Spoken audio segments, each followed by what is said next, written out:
The light has never gone out.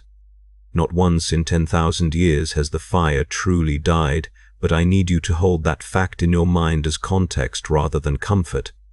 Every world that starved into silence and every navigator who screamed until his brain boiled happened in the shadow of a beacon that was supposed to be permanent. Since the Emperor was first interred upon the Golden Throne, the Astronomican has burned without a moment of rest. The fact that it hasn't failed completely is not a reassurance.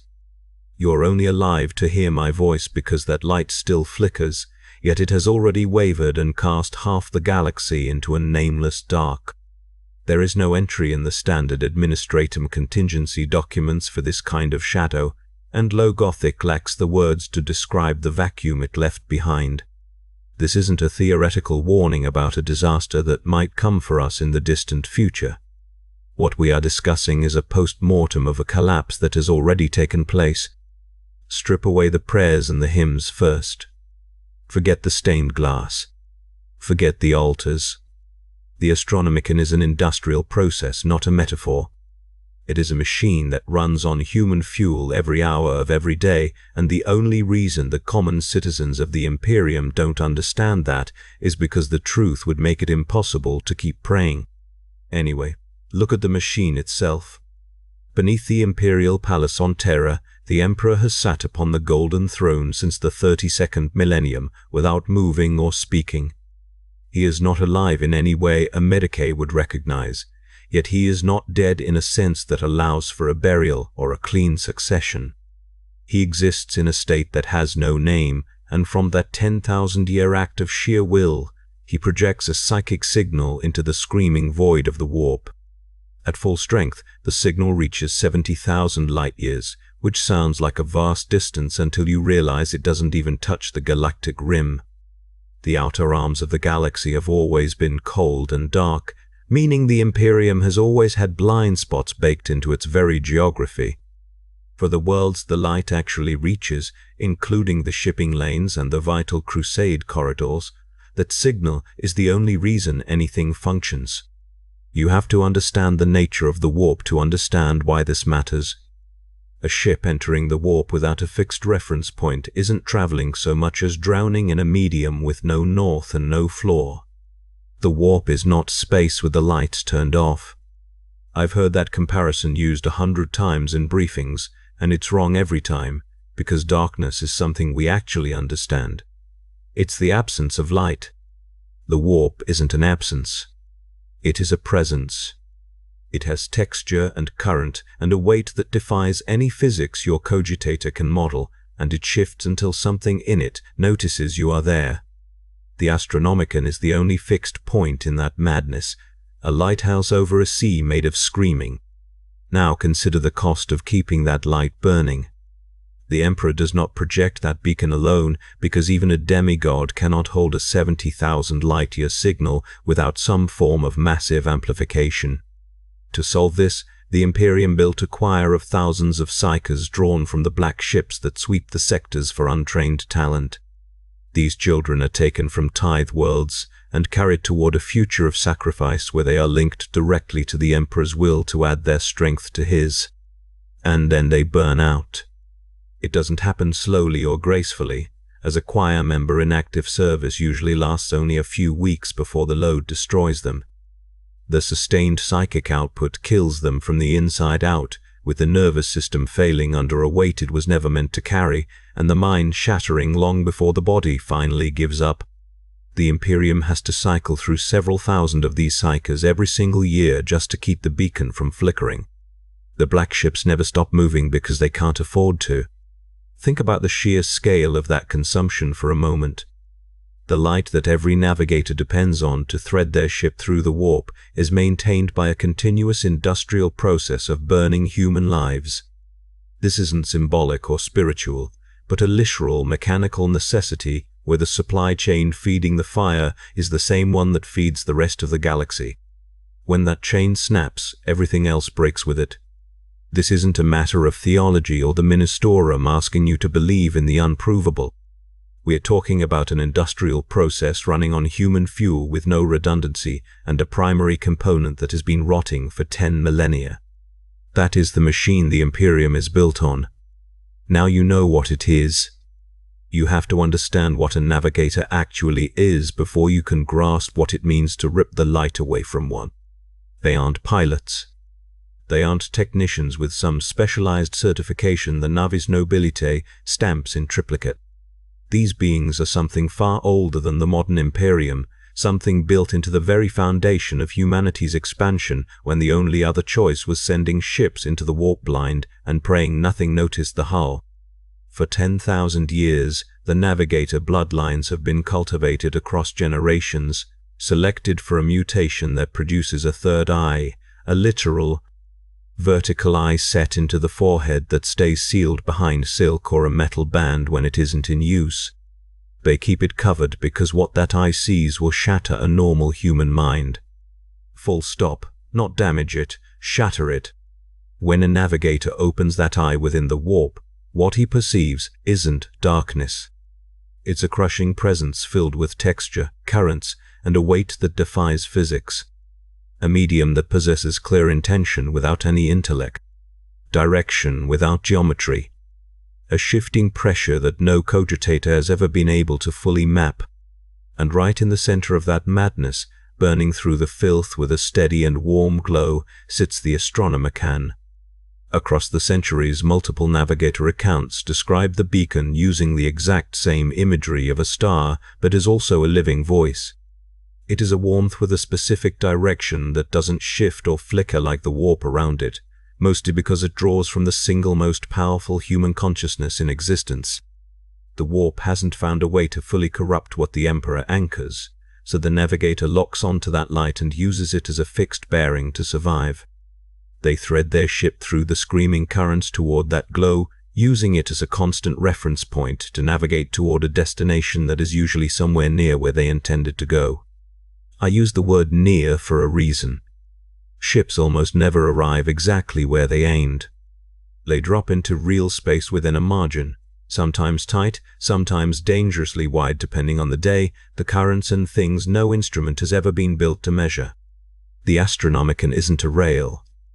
It's a direction and a sense of warmth the navigator orients toward, while the tides try to drag the hull sideways into something much worse. Most ships make it through most of the time. The regiments and the food and the replacement parts arrive within a workable margin of their target. That margin is civilization. It is a fragile, imprecise thing maintained by mutant bloodlines who spend their lives burning their eyes out one transit at a time. I find it hard to sit with that thought for too long. Most people don't have to. Now imagine taking that light away. I don't mean a flicker or a bit of turbulence or the temporary blockage a navigator is trained to handle when a warp storm or a chaos presence hides the beacon for a few hours. I mean removing it from the universe entirely and permanently. A navigator who loses the Astronomican isn't just lost. Being lost implies there is still a direction you simply fail to find, or that the road still exists somewhere and you just misread the map. A navigator without the light isn't like a man lost in a thick fog, but rather like a man who has had the very concept of forward surgically removed from his brain. There is no direction left to find because the medium he is standing in no longer contains the concepts he needs to function. And the warp, which is always pressed against the Geller field with a sensation that feels like pure hunger, immediately notices when that fixed point vanishes. It doesn't celebrate or react with emotion, but it simply shifts all the attention it was spending on the signal onto the lonely vessel that was trying to follow it. The navigator feels that shift instantly. I've managed to find 3 separate accounts from navigators who actually survived the Noctis Aeterna. I should correct something here. Earlier I said the Astronomican flickered. That's not quite right. The navigator's own testimonies describe something more specific than a flicker. They describe the signal stuttering, going in and out, and then in 2 of the 3 cases being replaced briefly by something that felt warm and directional and completely, utterly wrong. That distinction matters. Anyway, all 3 accounts used different words. All 3 described the exact same horror. The moment the light stopped wasn't the moment they went blind. It was the moment they realized something else had started looking back at them. The Great Rift tore itself open in the closing years of the 41st millennium. You need to understand what that means physically rather than looking at it through the lens of politics or grand strategy. The Cicatrix Maledictum is a jagged wound in the fabric of reality that stretches from the Eye of Terror all the way to the Hadex anomaly in the east.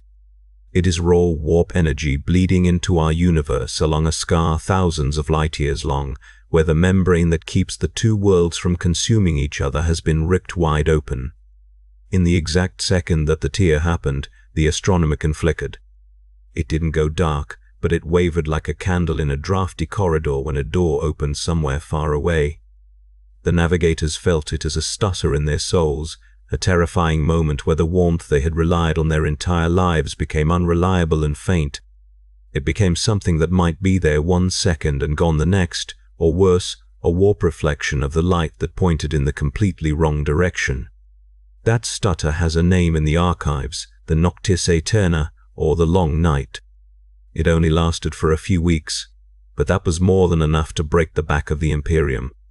During those weeks, every single ship in active warp transit across the galaxy was navigating with a compass that had started to lie to them. Some navigators were strong enough to hold on by anchoring themselves to the fading signal and relying on their bloodline conditioning to stay sane. They forced their ships out of the warp in hard, screaming translations that dumped them into real space thousands of light years from their targets, but they were alive. Others weren't so lucky. The records I found from that period don't read like clean military reports with lists of casualties and lost assets, but instead they have the texture of pure, unadulterated confusion. They are the writings of men trying to describe things that don't make sense in any human language, like transit clocks that rolled through every possible number before simply stopping. Directional readouts pointed at empty voids with absolute certainty, and veteran navigators who had survived 100 warp storms were found sitting in their chairs with their hands pressed against their skulls. They made sounds that the bridge crews could only describe as non-standard vocalizations because there was no other way to categorize the screaming. Ships that were too deep in the warp to risk a rough exit simply went where the currents took them. The warp has its own tides and they don't care where a ship needs to go because they only move where the warp itself wants them to be. To understand that, you have to accept that the warp has its own needs, and those needs are never going to align with yours. Some of those vessels emerged months later, and some took years by the reckoning of their crews, even though time on the outside had moved much faster. Thousands are still listed in the administratum logs as overdue, a word the clerks write in the margins as if the ship just missed a meeting and might show up any minute with a good excuse. They aren't coming back. But there is one detail that stays with me whenever I set these records down and sit alone in the dark. Entire worlds fell during the Noctis Aeterna, and it wasn't because the soldiers were cowards or the fortifications were weak. They fell because the supply convoy meant to arrive in the 3rd month of a siege was still trapped in the warp when the light flickered. They died because the ammunition ran out before the relief fleet could find its bearings, and men who had held the line for half a year finally ran out of power for their last guns in the 7th month. A flicker, a few weeks of instability, not a total extinction of the light, just a momentary lapse. And that flicker killed millions of people. I keep coming back to that thought because it haunts me. If a tiny flicker could end entire worlds, then what happens when the light truly goes out? What I am going to describe next is not a flicker. The rift is still open, right now. I need you to understand that before we go any further. The Cicatrix Maledictum hasn't sealed, hasn't diminished, and hasn't been repaired by any weapon the Imperium possesses. Everything to the galactic north, Segmentum Pacificus and massive chunks of Ultima and Obscurus, sits on the wrong side of that wound. They call it the Imperium Nihilus. The Dark Imperium. Half of humanity, cut off not by rebellion or politics, but by a bleeding gash in reality itself. The navigators on that side cannot see the Emperor's beacon. What they see instead, and I read the sealed Navis Nobilitae testimonies, are false lights. bright, warm psychic signatures in the warp that look exactly like salvation to a desperate navigator's third eye. Ships that followed those lights never arrived where they intended. Some emerged in random systems, surrounded by things that had been waiting. Others simply vanished. Entire navigator lineages have been wiped out chasing signals that knew exactly what a human needed to see. The ones who refused the false lights are navigating blind. Pre-Astronomican techniques, short hops, system to system, every jump a coin flip. Cargo runs that used to take weeks now take months. Military response times have collapsed entirely. This isn't a warning about what could happen. This is what is happening right now across half the galaxy. The Golden Throne was never supposed to last this long. I want to be very precise about that because it's easy to hear it as an accusation of negligence. It's tempting to think someone just failed to plan for the long term, but the truth is actually much worse. The throne was always designed to be a temporary measure. This isn't just my interpretation of some dusty records, it is a confirmed fact. The master of mankind understood exactly what he was building when he took that seat. The Golden Throne was a stopgap meant to hold things together while the Webway project was completed. That project was a decades-long plan to open the ancient Eldari transit network for human use, creating a road through a space that the warp could never touch. No navigators would be needed, no beacon would be required, and no choir would have to burn itself out by the thousands just to hold a signal together. It would have been clean, direct passage across a network that had already survived 60 million years of history. That was the plan until Magnus the Red ended it.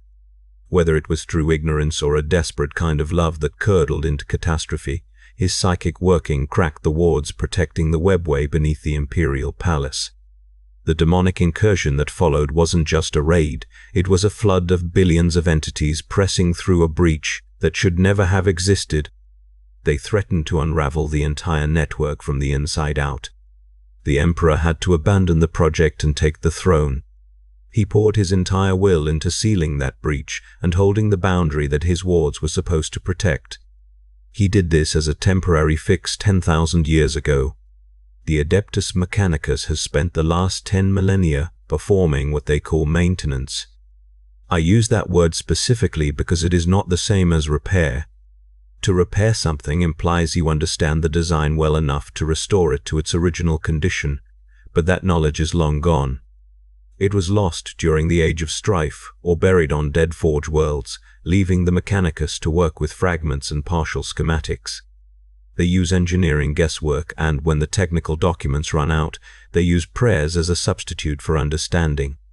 They keep the machine running, but it is not running well. The output of the throne has been declining for a long time. This wasn't a single catastrophic failure that triggered an emergency protocol, but rather a slow, incremental degradation over centuries. It's the kind of decay that is easy to ignore because acknowledging it would mean telling the High Lords the truth, and that would force the Senatorium Imperialis to face the one situation they have no plan for. The numbers don't lie. The Mechanicus Magi who handled the maintenance cycles have tracked this declining power across 300 years of careful records. Those reports were filed and sent through the proper channels at the correct intervals, just like everything else in the Imperium. But somewhere in that massive institutional machinery, the reports were simply absorbed and nothing changed. The bureaucracy has a survival instinct that mistakes continuity for actual function, so it just kept moving forward while the light dimmed. The problem is that there is no backup. There is no redundant system or secondary choir waiting to take over if the primary fails, and though the Mechanicus has searched for one for longer than most planets have existed, they have found nothing. Gilliman knows this better than anyone.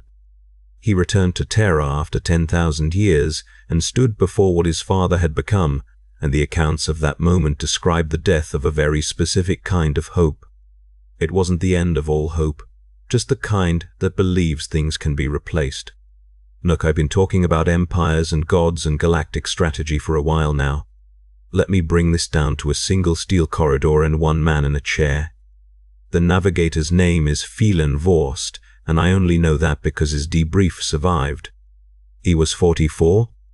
22 years threading ships through the warp across 17 transit lanes. He'd survived storms, chaos incursions, and 2 emergency translations that left him bedridden for a week. By the standards of his house, he was exactly the navigator you wanted running a mid-range resupply convoy through a quiet lane. He felt the light go out. Not gradually, not as a dimming or a slow fade the way occlusion works, where a warp storm thickens between you and the beacon, and you hold on until it passes. He trained for that. Every navigator trains for that. This was the warmth simply ceasing to exist. He told the debriefer afterward, and I keep catching myself writing, "He told me," as if I was in the room, which I obviously wasn't, but these accounts have a way of making you forget you're reading them secondhand. Anyway, he said the closest analogy wasn't blindness. It was the removal of a sense he didn't know he was using. The way you don't notice you're leaning against a wall until the wall disappears and you're already falling before your brain registers the absence. He'd been orienting toward the Astronomican for 22 years without consciously choosing to. It was the background note his perception ran against. And then it wasn't. What replaced it was not silence. The pressure from the warp didn't increase, it shifted. The currents that had been pressing from the sides and the depths began pressing from the direction the light used to come from. The medium was filling in the vacancy with itself, and the warp does not like directions that point at nothing. Worst held for 4 minutes. 4 minutes of every technique his bloodline conditioning had built into him, of pure will pressing back against something that had just rediscovered its appetite. Then his hands came up involuntarily and pressed against his skull, and the sound started. The bridge crew heard it through the sealed door. The shipmaster, a man named Hadric Toll, made 2 decisions in 3 seconds. First, he rerouted every non-essential system to the Geller field generators, pushing the field to maximum sustainable output. Second, he called the confessor to the bridge. Not the Medici, not the engineers, the priest. You call the Medici when bodies break. You call the engineers when machines break. You call the priest when the problem isn't in either category, and you know it, and you're scared enough to admit it out loud. The confessor arrived at a run. Now pull the camera back from Worst and his 4 minutes. He was one navigator on one ship. The convoy had 11 vessels, all oriented toward the same light, all feeling it vanish in the same instant. 3 navigators screamed immediately. The Navi's nobility term is uncontrolled psychic distress vocalization, which is the polite way of saying the sound coming through the sealed door didn't sound human anymore. 2 went catatonic, third eye locked open, bodies present but nobody home.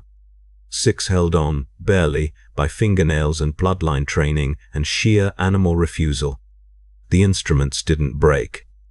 That's the detail that keeps me up. They were working perfectly. They were designed to interface with a navigator interfacing with the Astronomican. Remove the beacon and the instruments don't malfunction. They just have nothing to report that means anything. Directional displays pointing at nothing with absolute confidence. Transit clocks cycling through every number and stopping at one that corresponded to nothing in the physical universe. 2 ships made translation. The other 9 are listed as unresolved. I spent the better part of 3 weeks going through transit division logs from that period, and I'll be honest, by the end of it I wasn't sleeping well. 47 volumes of hull designations and crew rosters, every single one ending with that same word in the same clerk's handwriting. Unresolved. As if the ship just missed an appointment. 9 ships, several thousand men, the cargo that was supposed to keep a world alive for 3 more months. Now stop thinking about 11 ships. Start thinking about every vessel in the warp the moment the light died. Hundreds of them. The close-haul runners on short routes mostly made it out, rough and screaming but alive. The deep transit vessels, the heavy haulers on 70-day routes, the pilgrim ships carrying thousands. Those were committed to lanes that no longer had a reference point.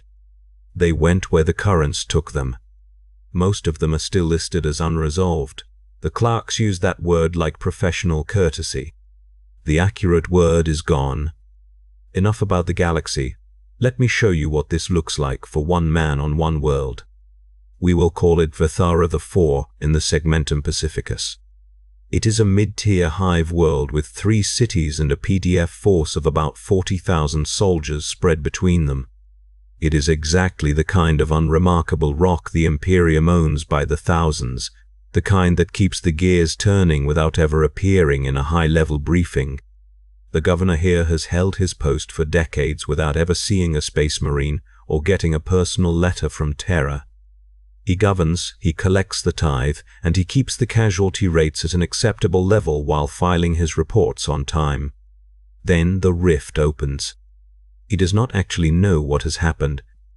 The astronomers in his palace towers see strange things in the stars, like a reddening at the edge of their sensors and gravity readings that do not make sense. The astropath on his staff is an old man, soul-bound years ago and half-blind from the process, and he reports interference on every long-range band. It is not silence yet, just interference, and the governor knows the difference. Interference means something is blocking the signal, but silence would mean something much worse. He files a report through the correct channels with the appropriate urgency. Then he waits.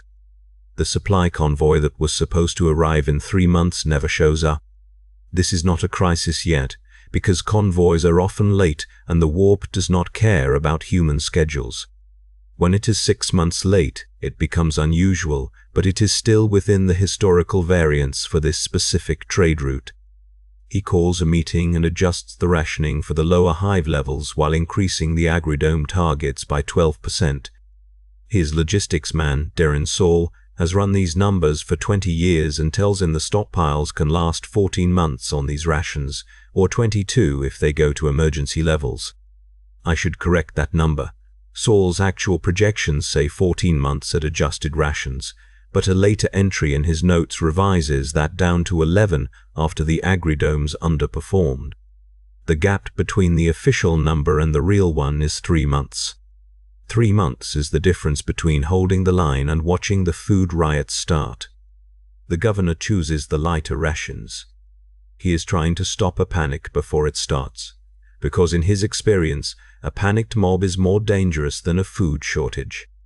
A population that is a little hungry but still orderly can be controlled, but a population that thinks it is starving will burn the hive down. He tells the administrators that the supply chains are just having routine issues. He tells the Ministorum to preach about patience and the Emperor's mercy. He tells his soldiers to stay in their barracks and not to gather near the food silos, because seeing guns near the bread is a signal that no amount of propaganda can cover up. He is not a stupid man. He is doing exactly what the system trained him to do. The problem is that the system was built for disruptions that eventually end. In the 7th month, the astropath calls for a meeting in a small vaulted room. The old man sits across from the governor and explains, with the cold precision of someone who has given up on comfort, that he has not reached the sector relay in 4 months. It is not a bad connection or a flickering signal. It is nothing. He has kept sending the outbound messages on the usual schedule. Every report, every distress call, and every request for news has been broadcast into the void, but he cannot confirm if any of them were received. He cannot even confirm if the relay station still exists. The governor asks if this has happened before. The astropath admits it has, usually for a few days or weeks when the warp weather gets violent. The governor asks how long this storm has lasted.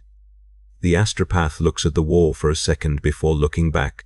He says it has been 4 months. The governor stays silent for a long time after that.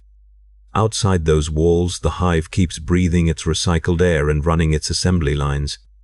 The people pray their morning prayers to an emperor whose light has already stopped reaching this side of the stars. They just do not know it yet. Year 10. The governor who made those first desperate calls is dead now. He suffered a cardiac arrest in his private chambers about 18 months ago, during the small hours of a morning that felt like every other morning, except the recycling units on his level had been failing for 6 weeks. The air had turned thick and stale, something the medical staff called suboptimal in their final report, which is just a polite way of saying the life support was giving up. He was 61 years old and had ruled Vathara IV for over 2 decades, yet he died without ever getting a single reply to the 412 messages his astropath screamed into the void after the interference started. His successor is a man named Korvast. Before the promotion, Korvast was the senior administrator, so he actually understands the guts of the hive better than the old man ever did. He can read the spreadsheets and the casualty counts that Darren Saul slides across his desk, and he knows exactly what the dwindling numbers mean for their survival. It isn't a comfort to know the truth so clearly. It turns out that fully grasping how doomed you are and actually being able to fix it are two very different things, and the miserable gap between those two realities is where Korvast spends his waking hours. Korvast has never heard a single word from Terra. Not a garbled message, not a burst of static, nothing. He knows the Emperor exists the same way a man knows anything he's been told since birth, but never actually seen with his own eyes. He sees the gold aquila bolted above the throne room doors and hears the prayers at the morning muster, but it feels distant. The Ministorum priests still broadcast their sermons over the high vox channels because that is simply what the state religion does to justify its existence. The alternative is to let the silence take over, and nobody in the government is brave enough to officially authorize that kind of honesty. So, he keeps the tapes running. The current astropath is a younger man, the nephew of Darren Saul, who took over when the previous psyker burned out in year 4, and he still spends his days transmitting into the black. Korvast asked him once why he bothers when they haven't had a confirmed receipt in over half a decade. The young man thought about it and said he continues, because the day he stops is the day he decides they are already lost, and he isn't ready to make that choice for everyone else yet. Korvast didn't have a clever answer for that. He just filed the conversation in his personal logs and reads it when the darkness feels a bit too heavy. The hive itself has begun to shrink. It hasn't collapsed into rubble yet, but it is pulling inward like a dying animal. The upper spire districts used to rely on luxury goods and off-world shipments that stopped coming years ago, so those levels were depressurized and sealed off behind thick blast doors. The people who lived up there were shoved down into the mid-levels, creating a cramped, sweating mess that the infrastructure was never meant to handle. The recycling systems are screaming under loads way past their limits, and the air quality drops by a tiny fraction every single month. Each drop is technically within safety limits, but the engineers only talk about the total cumulative rot in meetings they refuse to put on the official record. A chaos cult bubbled up in the lower levels back in year 3, but Korvast suppressed it with brutal efficiency. He is very careful with that word, suppressed, because he knows it doesn't mean the same thing as eliminated. The misery that birthed the cult, the choking air, the tiny rations, and the crushing feeling that they've been cut off from the galaxy, didn't go away after the firing squads finished their work. If anything, those feelings just sank deeper into the shadows. The cult didn't vanish, it just learned how to be quiet. His military strength has withered from 40,000 soldiers down to just 26,000. It's simple attrition. Though I name me recruits coming in and no supply ships bringing fresh boots because the tithe processes they used to serve don't have a destination anymore.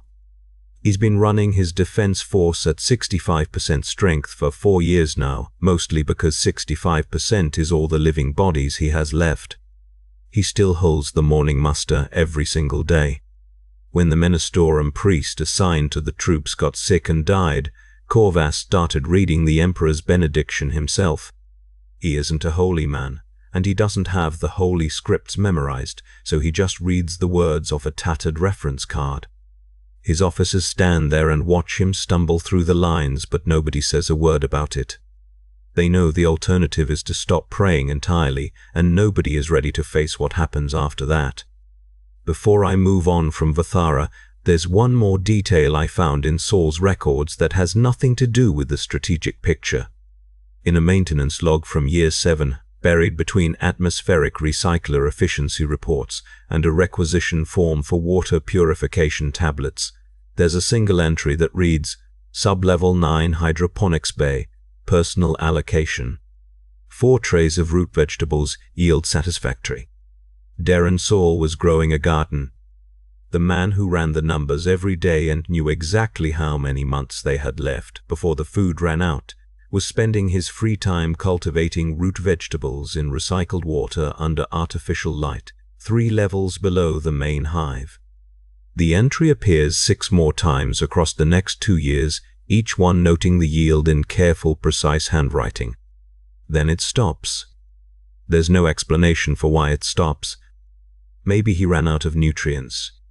Maybe he got too busy. Maybe the sub-level was sealed. I have no way to know. But something about a logistics officer growing a garden on a dying world, documenting the harvest in the same ledger where he documented the starvation, makes me feel something I can't quite name. Anyway, the larger picture. Guilliman kicked off the Indomitus Crusade in the year 111 of the 42nd millennium. Before I tell you what the fleets actually found out there, you need to understand what this massive mobilization was designed to be. This wasn't some kind of galactic Red Cross mission or a simple relief effort. Usually, relief efforts assume the disaster is temporary and you just need to bridge the gap until things get back to normal. But the Indomitus Crusade was built on a much darker realization that Guilliman kept to himself. There was no normal to go back to. The Great Rift was permanent. The darkness of the Nihilus was permanent, and the best they could do was use raw military power to punch a hole through the interference and see who was still alive. What they found didn't match the old records at all. By the time the Crusade ships arrived, the official data on these isolated worlds was often 30 or 60 years out of date. That is 6 decades of leaders making choices without any guidance from above. It's 60 years of commanders holding defensive lines without a single crate of ammo arriving from off-world, and priests preaching to people whose faith had been tested by a silence longer than most human lives. From high orbit, some of these worlds looked perfectly fine. The hive spires were still standing, the void traffic was thin but moving, and you could see the Imperial eagle painted on the command bunkers. The soldiers coming off the ships expected to find a working government, but instead, they found a hollow performance of one. The governors had kept all the fancy titles and the long ceremonies, and they even filed their compliance reports into the empty Vox silence every 3 months. They were still calculating the planetary tithe down to the last decimal point, but they never sent it because there were no ships to carry it. At some point, the paperwork stopped being about taxes and became a desperate act of faith. Guilliman himself walked through those quiet throne rooms. I've read the accounts from the officers who stood behind him while he worked. He didn't use the usual bureaucratic buffers or polite protocols that usually sit between a primarch and a lowly administrator. He just asked them straight. How long has it been since you heard a voice from Terra? What is your actual combat strength? How much food do you have left in the silos? What have you lost since the lights went out? When he asked those questions, some of those hardened governors just broke down and wept. It wasn't because they were weak men. It was the specific, crushing exhaustion of people who had been pretending everything was fine for decades because there was no one else to tell the truth to.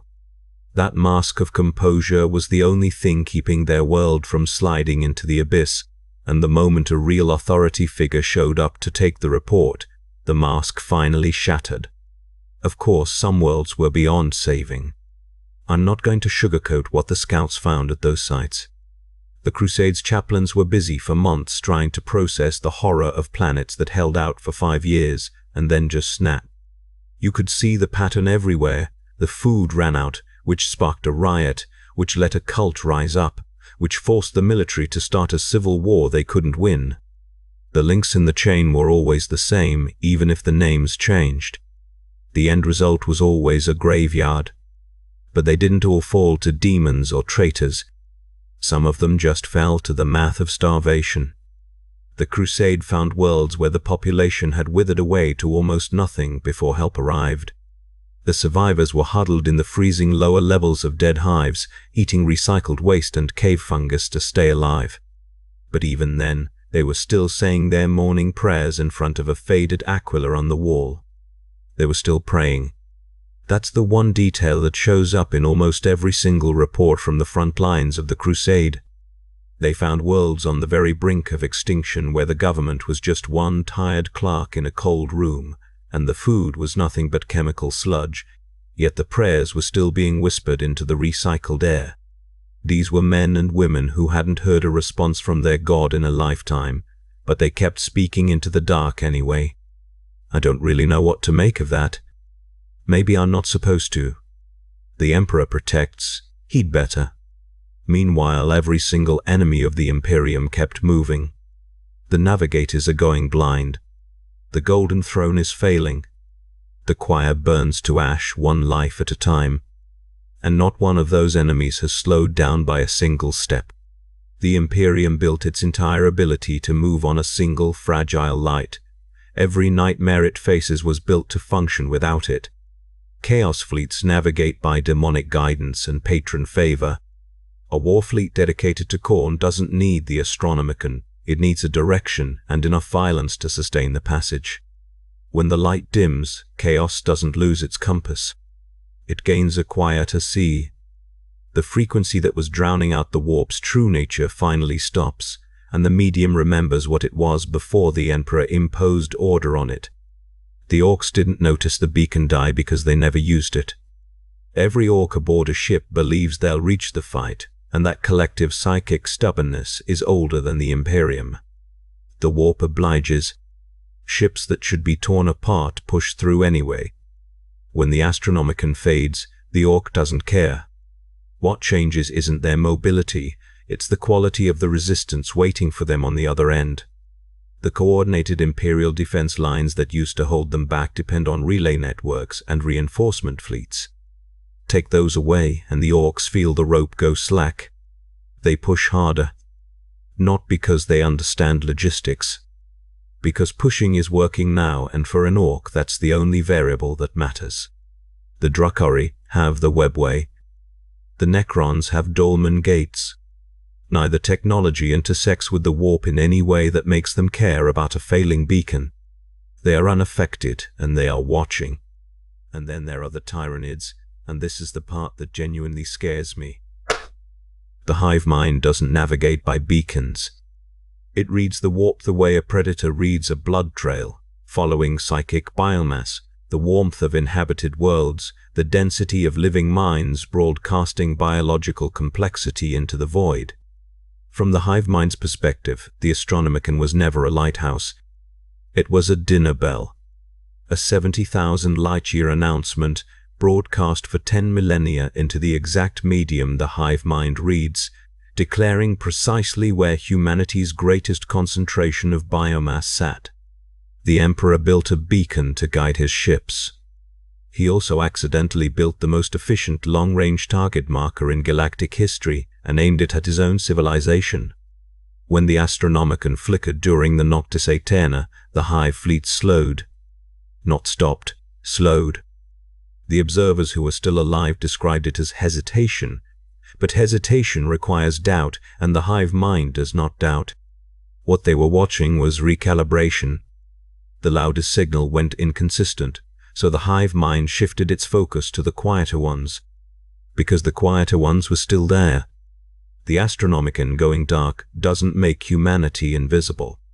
10,000 worlds of living minds don't vanish because the floodlight above them goes out. You're standing in the dark now, yes. But you are not hidden.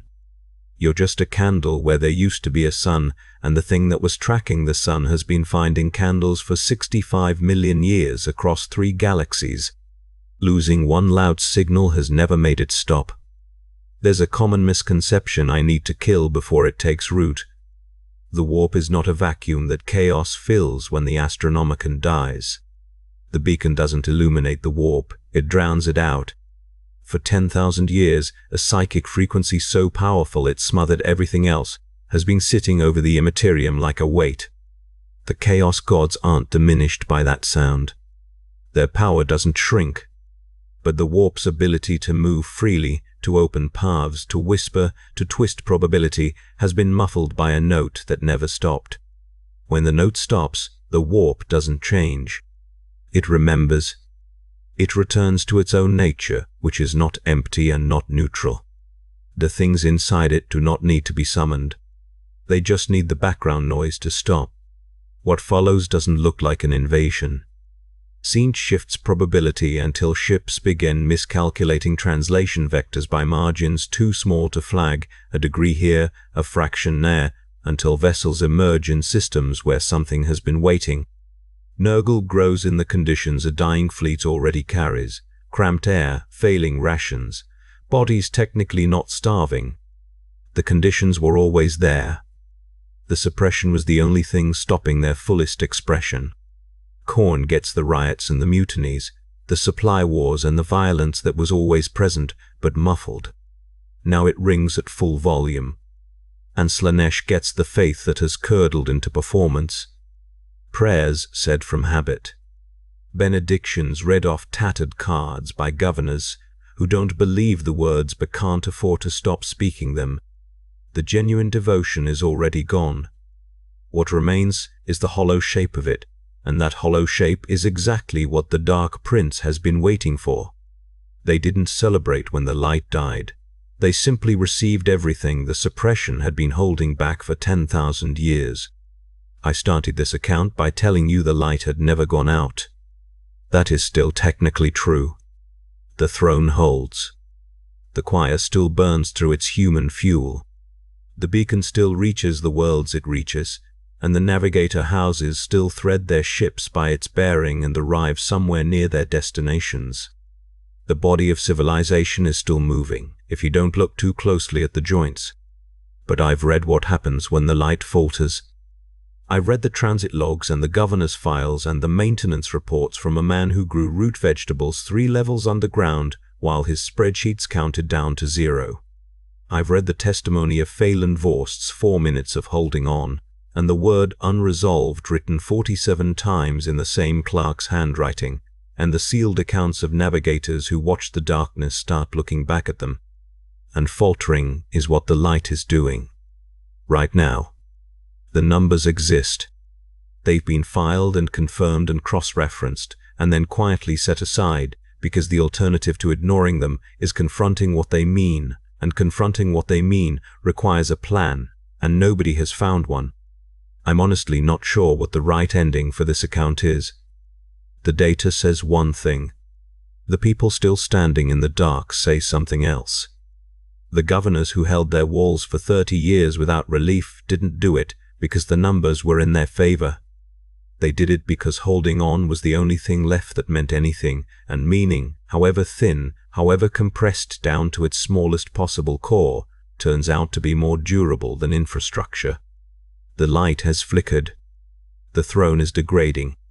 The silence on the far side of the rift is not a warning, it's a preview. But the prayers are still being said. In dying hives, in sealed corridors, in rooms where the air recycler hasn't worked properly in years, and the aquila on the wall is just a shape that nobody alive remembers the original meaning of. The words are still spoken into the dark by people who have not